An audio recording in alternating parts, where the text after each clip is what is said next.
भाग्य ने उनका साथ दिया। उनकी आंखों के सामने एक विशाल महल दिखाई दिया। अब चियांको को आखिरकार रहने की जगह मिल चुकी थी।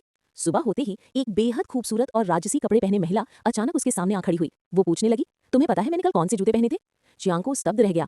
उसे कुछ समझ नहीं आया कि क्या जवाब दे। लेकिन तभी उसकी नजर उस महिला की कमर पर गई। वहीं बंधी थी उसकी खोई हुई कमरबंद। वही कमरबंद जो उसकी माँ ने उसकी रक्षा के लिए एक पवित्र ताबीज के रूप में दिया था। वो किसी भी हाल में वो ताबीज वापस पाना चाहता था, इसलिए मजबूरी में उसने उस महिला की शर्त मान ली। लेकिन एक बूढ़ी औरत सब कुछ देख चुकी थी। रहस्य खुल चुका था। अब जान बचाने के लिए चियांको ने हथियार उठाया और तेजी से उस जगह से भाग खड़ा हुआ। तभी बाहर शिकार कर रहा महल का राजा उसका रास्ता रोक लेता है। मजबूरी में चियांको ने कहा, मुझे तुरंत आगे बढ़ना है, मैं यहाँ रुक नहीं सकता। लेकिन उसे क्या पता था कि महल में रखा जादुई मोती उसके हर पाप को देख चुका था। चियांको को लगा अब उसकी मौत तय है। लेकिन तभी उस मोती ने एक अजीब फैसला लिया। वो उसे सजा देने ही वाला था कि अचानक उसने उसे फिर से बुलाया, एक थैला निकाला और उसके अंदर से छोटी लोमड़ी को बाहर छोड़ दिया। इस तरह दोनों फिर से साथ होते हैं और निकल पड़ते हैं हरे वस्त्र वाले शूरवीर को खोजने के लिए।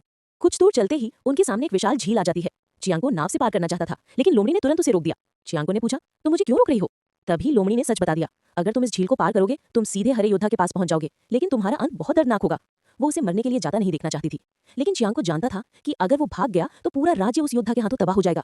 इसलिए उसने खुद लोमड़ी को दूर कर दिया और अकेले आगे बढ़ने का फैसला किया। जलधारा के साथ चलते हुए उसने एक रहस्यमय निशान देखा।